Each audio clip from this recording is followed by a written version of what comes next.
अस्सलाम वालेकुम नाज़रीन, सिंध टीवी न्यूज़ जो प्रोग्राम कराची डायरी में भलीकार मां आहियां मुंहिंजो मेज़बान शबीर लाशारी। नाज़रीन, 3 मार्च ते सिंध में थींदड़ जेके सेनेट जूं चूंडूं हूं, सेनेट जे 11 सीटुनि मां 7 सीटूं जेके आहिनि पाकिस्तान पीपल्स पार्टी, बाक़ी 2 सीटूं PTI ऐं MQM जे हिसे में आयूं आहिनि। सेनेट चूंडनि दौरान छा वियो वापिरियो ऐं सेनेट खां पोइ जी जा सूरत-हाल आहे, उन ते पाण अॼोके प्रोग्राम में ॻाल्हि ॿोल कंदासीं। सिंध में सेनेट जी चूंडनि दौरान GDA जो उम्मीदवार पीर सदरुद्दीन शाह राशिदी, जेको PTI MQM ऐं GDA जो गॾियल उम्मीदवार हो, पर उहो हाराए वियो। इहो जेको अपसेट आहे, इन ते पाण ॻाल्हि ॿोल कंदासीं, छाकाणि त GDA पारां इन हवाले सां PTI ते इल्ज़ाम हया पिया वञनि त PTI जा 7 मेंबर उहे जिन खे सदरुद्दीन शाह राशिदी खे वोट ॾियणो हो, उन्हनि वोट न ॾिनो, जंहिंजे करे ई सदरुद्दीन शाह राशिदी हाराए वियो। ऐं GDA जा जेके 14 वोट हुया, उन्हनि 14 वोटनि जे करे ई हिकिड़ी सीट MQM ऐं हिकिड़ी सीट PTI इज़ाफ़ी खई आहे। पर PTI जेका आहे उन GDA सां धोखो कयो आहे। पाण हिकु त इन मामले ते ॻाल्हाईंदासीं। ॿियो जेको सेनेट चूंडनि खां हिकु ॾींहुं अॻु जेको कुझु ऐवान में थियो ऐं PTI जा जेके 3 बाग़ी मेंबर हुआ, जन सेनेट चूंडनि खां हिकु ॾींहुं अॻु में पंहिंजो वीडियो बयान जारी कयो त हू पार्टी सां बग़ावत कनि था ऐं पार्टी उम्मीदवारनि खे वोट न ॾियण जो ऐलान कनि था। उन्हनि जा वीडियो बयान जारी थिया ऐं उन्हनि इख़्तिलाफ़ रखियो त पार्टी जिन माण्हुनि खे टिकट ॾिनी आहे उन्हनि खे उन्हनि ते हिकु त एतिराज़ आहिनि, ॿियो त PTI जी वफ़ाक़ी सरकार सिंध खे मुकमल तौर ते नज़रअंदाज़ कंदी रही आहे। तंहिंजे करे एहतजाजनि हू PTI जे उम्मीदवारनि खे सेनेट में वोट न ॾींदा। सेनेट खां हिकु ॾींहुं अॻु ऐवान अंदरि, सिंध असेंबली जे ऐवान अंदरि जॾहिं 3 उहे जेके बाग़ी मेंबर पहुता त असां ॾिठो त करीमबख्श गबोल सां जेको वाक़ियो पेश आयो ऐं ऐवान अंदरि उनखे घेलियो वियो ऐं PTI मेंबरनि पारां उनखे ज़ोरी गाॾी में विहारे जेको आहे जंहिं नमूने सां उतां कढियो वियो। उनखां पोइ जी जेका सूरत-हाल आहे उन ते बि पाण अॼोके प्रोग्राम में ॻाल्हि ॿोल कंदासीं। सिंध असेंबली में मौजूदु मुख़्तलिफ़ पार्टियुनि जेके मेंबर आहिनि हू इन हवाले सां छा था चवनि। नाज़रीन, असां सां गॾु हिन वक़्तु सूबाई वज़ीर अब्दुल बारी पिताफ़ी साहब मौजूदु आहे। अचो त सां ॻाल्हायूं था। पिताफ़ी साहब, सेनेट जूं चूंडूं गुज़री वियूं, पर वेंदे वेंदे कुझु सवाल छॾे वियूं, ख़ासि तौर ते PTI जा जेके इनकारी 3 मेंबर हुआ, 2 मेंबर आख़िर ताईं पीपल्स पार्टी सां बीठा रहिया। हिकिड़ो मेंबर जेको करीमबख्श गबोल हो, उहो शायदि PP सां बि धोखो करे, पर ऐवान में जेको कुझु थियो उन ते छा चवंदव? ॾिसो, ऐवान में जेका सूरत-हाल पैदा थी उहा इन जे करे पैदा थी, इहे साॻी मेंबर हुया। इन्हनि मेंबरनि पहिरें पंहिंजी वीडियो पाण रिलीज़ कई त असीं PTI खां नाराज़ आहियूं ऐं पाकिस्तान पीपल्स पार्टी खे वोट ॾींदासूं। बल्कि उन्हनि इहो बि कोन चयो त असां कहिड़ी पार्टी खे वोट ॾींदासूं। पर जॾहिं उहे हिते आया त PTI वारनि ज़बरदस्ती उन्हनि मेंबरनि खे घेलण जी कोशिशि कई ऐं जेकॾहिं ज़बरदस्ती उहा मेंबरनि खे घेलींदो ऐं उन क़िस्म जो हालात पैदा थींदा, हिते कंहिंखे बि घेलियो वञे, चाहे उहे अपोज़िशन वारा हुजनि, पंहिंजे मेंबरनि खे घेलींदा हुजनि, असांजे मेंबरनि खे। ज़ाहिर असां सभिनी मेंबरनि जी इहा ज़िमेवारी आहे त अहिड़े क़िस्म जे माहौल खां उनखे बचाइण जी कोशिशि कजे।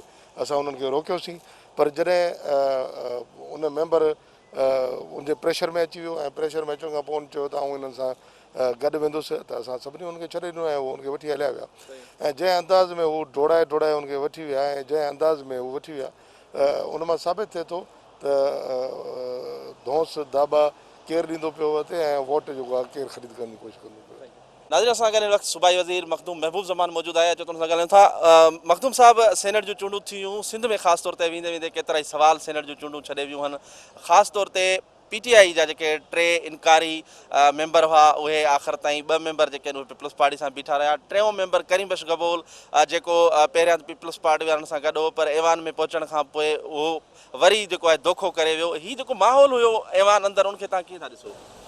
ॾिसो, पाकिस्तान पीपल्स पार्टी सपोर्ट कई आहे ट्रांसपेरेंसी खे ऐं ट्रांसपेरेंसी जी बुनियादु विधी पाकिस्तान पीपल्स पार्टी आहे, जेका पहिरीं डेमोक्रेटिक फोर्स आहे हिन मुल्क जी। ऐं जेको सिंध असेंबली जो माहौल हो सेनेट खां हिकिड़ो ॾींहुं पहिरीं, उहो को सुठो माहौल कोन हो ऐं यकीनन जंहिं तरीक़े सां PTI वायलेट कया आहिनि असेंबली जा नॉर्म्स ऐं एक्सप्लॉइट कई आहे पंहिंजी पोज़ीशन, त उन खे असीं कंडेम कयूं था। ऐं सेनेट इलेक्शन में ट्रांसपेरेंसी हुजणु पीपल्स पार्टी जी डिमांड रही हुई शुरू खां। ऐं जेको माहौल हो वोटिंग जे हवाले सां, त तव्हां ॾिसो पिया त नेशनल असेंबली में पाकिस्तान पीपल्स पार्टी जी फतह थी, PDM जी फतह थी। छो जो इमरान ख़ान त शिकायत तमामु घणियूं आहिनि PTI जे मेंबर्स खे, ऐं जीअं चेयरमैन बिलावल साहब चयो त हुनजी दिलि असां सां गॾु आहे। हीअ जेकी ॾपेट थी आहे, PTI वारा त हुअं ई उन्हनि खे जेकी वज़ीर आज़म मिलियो आहे उनखे सवाइ पीरनी जो ॿियो को नज़र ई नथो अचे। ना उनखे पंहिंजा MNAs नज़र था अचनि, ना उनखे पंहिंजा MPAs नज़र था अचनि। ऐं जॾहिं को नायल वज़ीर आज़म हूंदो ऐं नायल लीडर हूंदो, उन जा माण्हू उन सां गॾु केतिरो हद ताईं रहंदा। इन जे ई करे सेनेट में इहो हाल थियो। उन खां पहिरीं जेकी PS 88 में जेकी हाल थियो इन्हनि सां, साॻियूं ई कम पूरे पाकिस्तान उन्हनि खे सेनेट में करायो।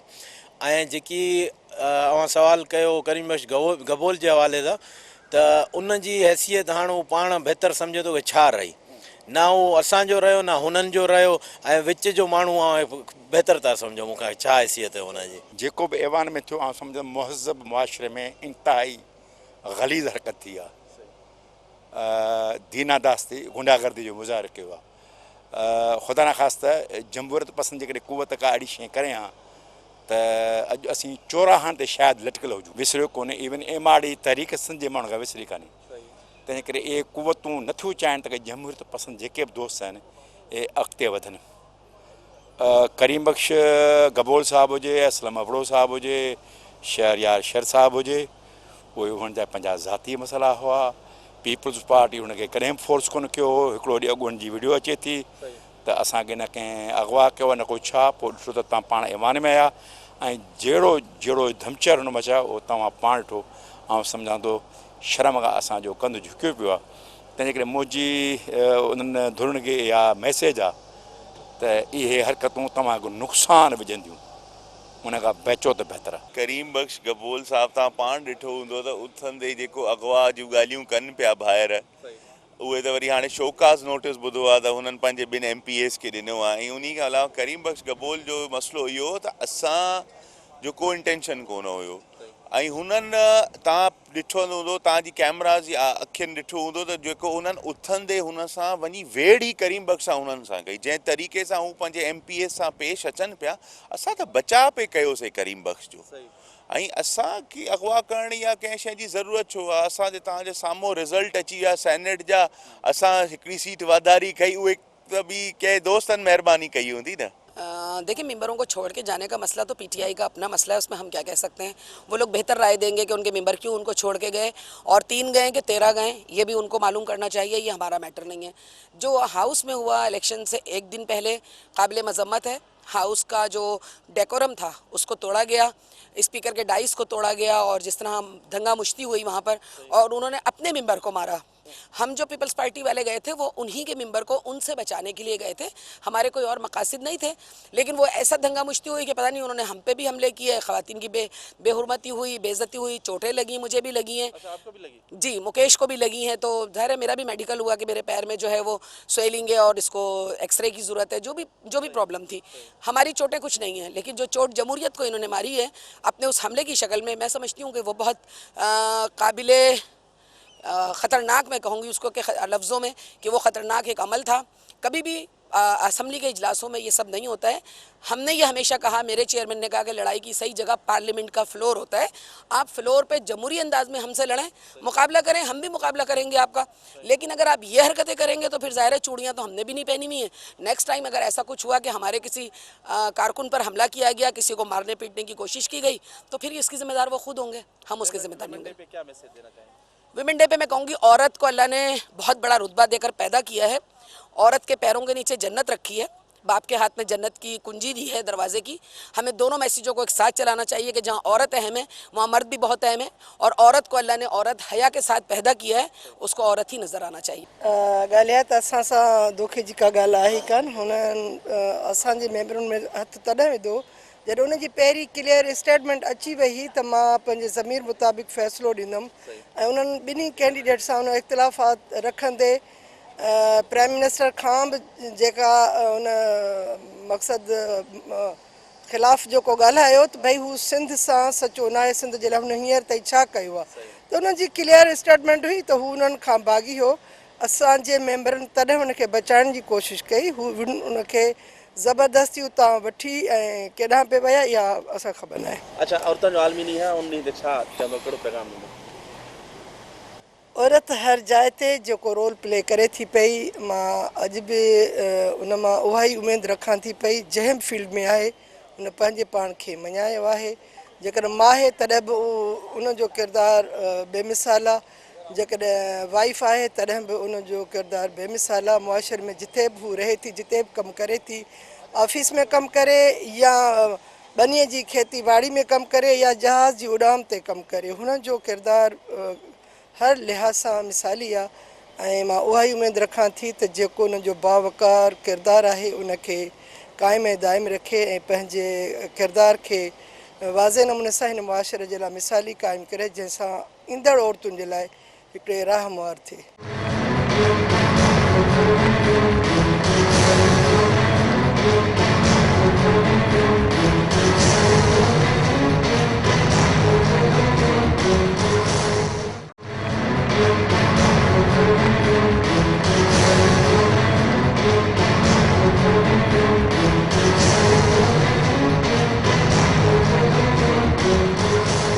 उस दिन जो हुआ मैं उस वक्त छोटी थी, असेंबली की मेंबर नहीं थी, लेकिन टीवी में वो तमाशा देखा था जब यूनुस खान आया था और एमक्यूएम वालों ने हमला किया था उस पर।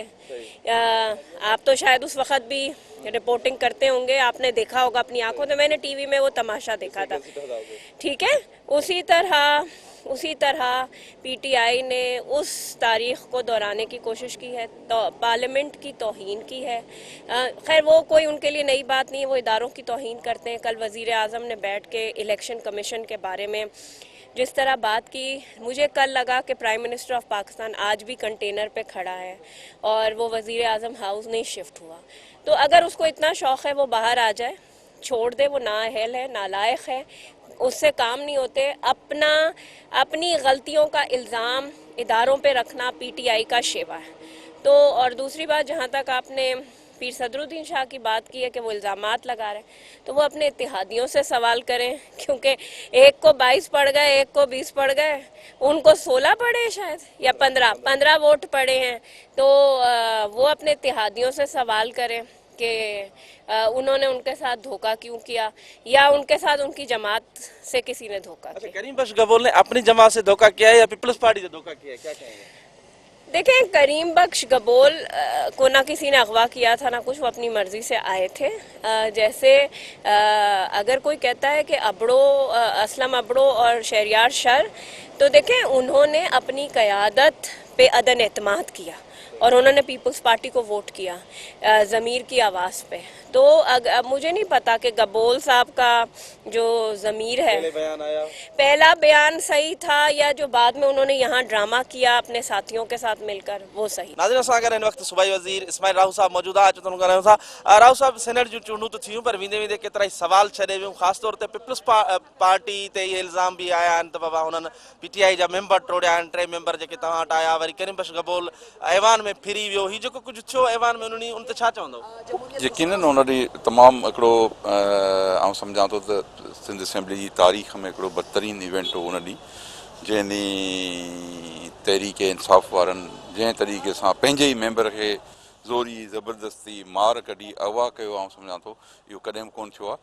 ऐं अगवा हुननि कयो आहे, अगवा पीटीआई वारनि कयो आहे, पंहिंजे माण्हुनि खे अगवा कयो आहे। असां त कंहिंखे न को अगवा कयो, न को कंहिंखे खयो, न को कंहिंसां ज़बरदस्ती कईसीं, न को कंहिं ते FIR कटियूंसीं, न को कंहिंखे केस दाख़िल कयासीं, न को कंहिंसां इंतकामी कार्रवाई कईसीं। तव्हां ॾिठो त जेकॾहिं के माण्हुनि रज़ा ख़ुशी सां पीटीआई जे उम्मीदवारनि ऐलानिया, उहो त हुननि ऐलानिया चयो त बाबा हिननि जा जेके पैसा वठी पीटीआई जे उम्मीदवारनि टिकटूं ॾिनियूं आहिनि, उनखे असां वोट कोन ॾींदासीं। नाज़रीन, असां सां गॾु हिन वक़्तु पीटीआई MPA जमाल सिद्दीकी साहब मौजूद आहे। अचो त हुन सां ॻाल्हायूं था। जमाल सिद्दीकी साहब, सेनेट जूं चूंडूं त गुज़री वियूं, पर वेंदे वेंदे केतिरा ई सवाल जेके आहिनि उहे छॾे वियूं। ख़ासि तौर ते पीटीआई जे हवाले सां जेके सवाल आहिनि त सेनेट चूंडनि दौरान पीटीआई जे मेंबरनि पीटीआई सां बग़ावत कई। हीउ छा पियो थिए सिंध में? खुले आम तव्हांजा 3 मेंबर जेके आहिनि उहे तव्हां सां बग़ावत जो ऐलान करे बीह रहिया। ये तो अंडरस्टूड हो तो सिंध में जेकी सियासी जमात हुकूमत करे थी, अने हुन जमात जो बेसिक एजेंडो इहो ई आहे त ख़रीदो फ़रोख्त ऐं सियासत के कारोबार बणाइण जेकी उन्हनि जी पुराणी आदत आहे। तो हिन इलेक्शन में बि उन्हनि इहो ई साॻियो कमु कयो। हर 3 सालनि खां पोइ उन्हनि जो इहो ई धंधो आहे, ख़रीदो फ़रोख्त कंदा आहिनि। त असांखे अफ़सोस थियो त वज़ीर आज़म जेका कोशिशि कई ओपन बैलेट जी, त ओपन बैलेट सां पूरे मुल्क में इहा 1% चांस भी ख़त्म थी वेंदो त को माण्हू पंहिंजो वोट विकामंदो ऐं करप्शन कंदो। पर अफ़सोस थियो सिंध हुकूमत जी इन कोशिशि सां कि सिंध खां वठी वफ़ाक़ ताईं हुनजी इहा ई कोशिशि हुई जीअं वो वफ़ाक़ में बि कामयाबु थिया। अबड़ो ऐं शहरियार शर जेको खुलेआम बग़ावत की छा उहे ख़रीद थिया, पीपल्स पार्टी उन्हनि खे पैसा ॾिना आहिनि या उन्हनि ते जेको वीडियो बयान जारी कयो उनमें चयो त वफ़ाक़ी सरकार सिंध खे नज़रअंदाज़ कयो उन करे हू नाराज़ आहिनि? ॾिसो, जेको माण्हू अगरि चवंदो त मां पंहिंजे ज़मीर जे मुताबिक़ फ़ैसिलो कयो आहे त उसूली ॻाल्हि जंहिं पार्टी उनखे टिकट ॾेई मुंतख़िब करायो आहे त इहो वोट उन पार्टी जी अमानत आहे। मां सम्झां थो त इन अमानत में ख़यानत कई आहे। करीम बख्श गबोल सां जेको वाक़ियो पेश आयो ऐवान अंदरि जेको थियो, स्पीकर बि अॼु हुन ते ॻाल्हायो, त इहो छा था पंहिंजे ई मेंबरनि उनखे जेको आहे उते मारियो कुटियो वरी ज़ोरी वठी विया, इहो छा थियो? इहो तव्हांजो चवणु आहे न कि पंहिंजा मेंबर उनखे मारियो। हू आयो पीपल्स पार्टी जी गाॾियुनि में, हिकिड़ो राति अॻु में हू असलम अबड़ो ऐं शेरर शर सां गॾु हो, हुनखे राति पंहिंजे घर में रखियो पीपल्स पार्टी वारनि। उहो कंहिंजो घर तव्हांखे बि ख़बर आहे। जॾहिं को माण्हू पीपल्स पार्टी जी गाॾी में ईंदो ऐं असेंबली में चवंदो कि मुझे बचाओ, मुझे अगवा किया, मैं पीपल्स पार्टी को वोट नहीं दूंगा, पोइ असांजो छा फ़र्ज़ु हो त पंहिंजे मेंबर असां बि ग़लतफ़हमी में हुआसीं कि शायदि करीम बख्श गबोल पंहिंजो ईमान फ़रोख़्त करे छॾियो आहे। पर जॾहिं हुन आवाज़ु ॾिनी कि मूंखे बचायो, मां पीपल्स पार्टी खे वोट कोन थो ॾियणु चाहियां, पोइ असांजो फ़र्ज़ु आहे पंहिंजे मेंबर खे बचाइणु।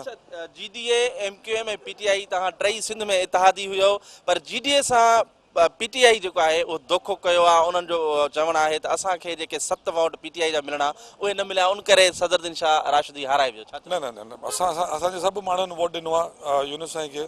इन जी जांच थिए पई ऐं हिन जी जांच करे हिनखे बाक़ाइदा हिन जो पतो लॻाइबो त कंहिं माण्हू धोखो कयो आहे, असांजे माण्हुनि कयो आहे या हुननि जे माण्हू कयो आहे। असरन मिर्ज़ा साहब, तव्हांजे 14 वोटनि जे करे हिकिड़ी सीट जेका आहे उहा MQM खे मिली आहे, हिकिड़ी जेका आहे PTI खे मिली आहे, पर GDA जो जेको कैंडिडेट आहे उहा सीट लूज़ करे वियो, उनजो असुल कारण कहिड़ो आहे? बिस्मिल्लाहिर्रहमानिर्रहीम।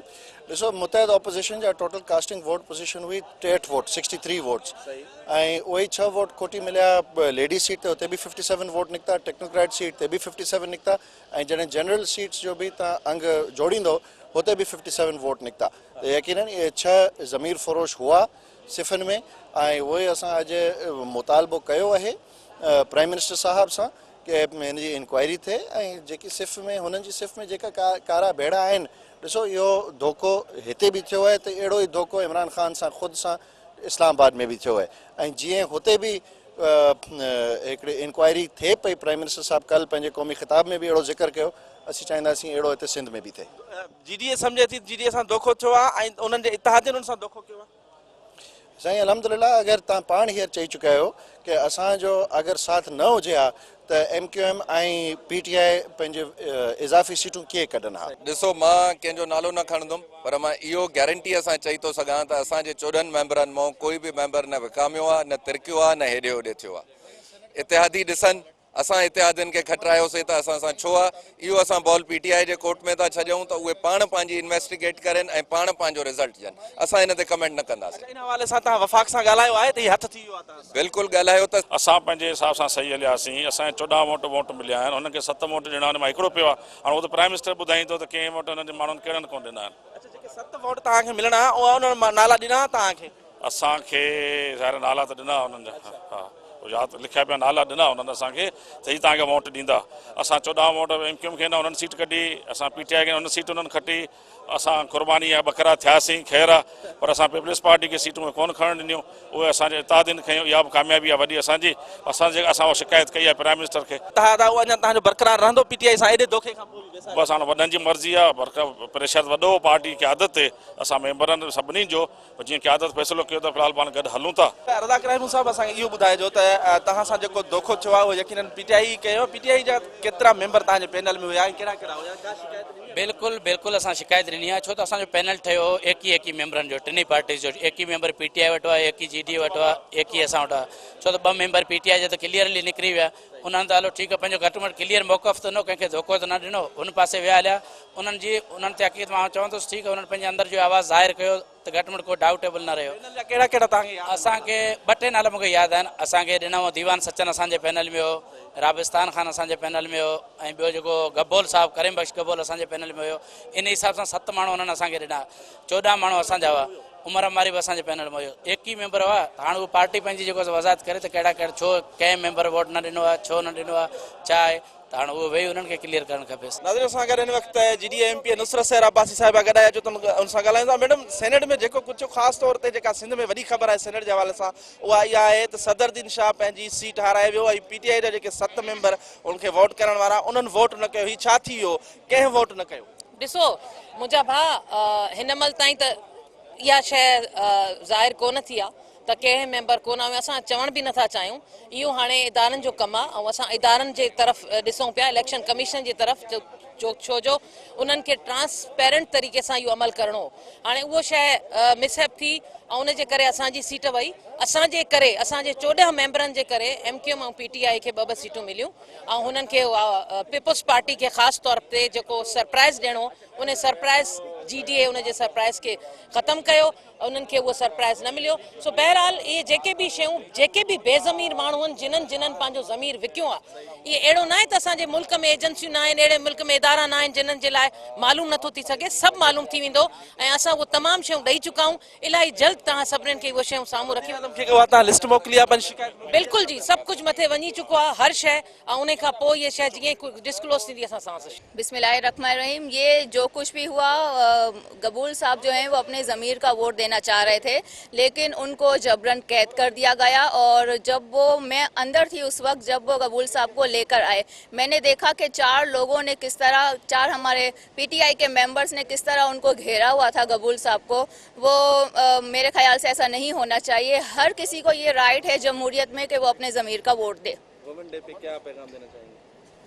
वुमेन डे पर हम अपनी शहीद रानी बेनज़ीर भुट्टो साहिबा को सलाम पेश करते हैं, खराज अकीदत पेश करते हैं कि जो इस्लामी ममालिक की पहली वज़ीर आज़म रहीं और यकीनन हम उन्हीं के मिशन को लेकर चल रहे हैं और उन्हीं को फॉलो करते हैं। नाज़रीन सेनेट जे चूंडनि दौरान सिंध में जेको वियो वापरियो, पाण इन ते पाकिस्तान पीपुल्स पार्टी PTI ऐं GDA मेंबरनि सां ॻाल्हि ॿोल कईसीं। सेनेट जे चूंडनि दौरान ख़ासि तौर ते GDA जे मेंबर सदरुद्दीन शाह राशिदी जे हाराइण खां पोइ GDA MQM ऐं PTI जो जेको इम्कान आहे, जेको इतिहाद आहे, उन में ॾार पिया आहिनि ऐं GDA इल्ज़ाम मड़ियो आहे त PTI मेंबरनि पारां सदरुद्दीन शाह राशिदी खे वोट न मिलण करे, न ॾियण करे सदरुद्दीन शाह राशिदी हाराए वियो ऐं इन मामले जी वज़ीर आज़म खां उन्हनि जांच जो मुतालबो कयो आहे। वज़ीर आज़म खे नोटिस वठणु घुरिजे। उन सां गॾोगॾु सेनेट जे चूंडनि दौरान असां ॾिठो त PTI जे 2 मेंबरनि खुलियल नमूने सां पार्टी सां बग़ावत कई। 3 मेंबर करीम बख्श गबोल जंहिं पहिरियां बग़ावत जो ऐलान कयो, बाद में सिंध असेंबली जे ऐवान में अचण खां पोइ हू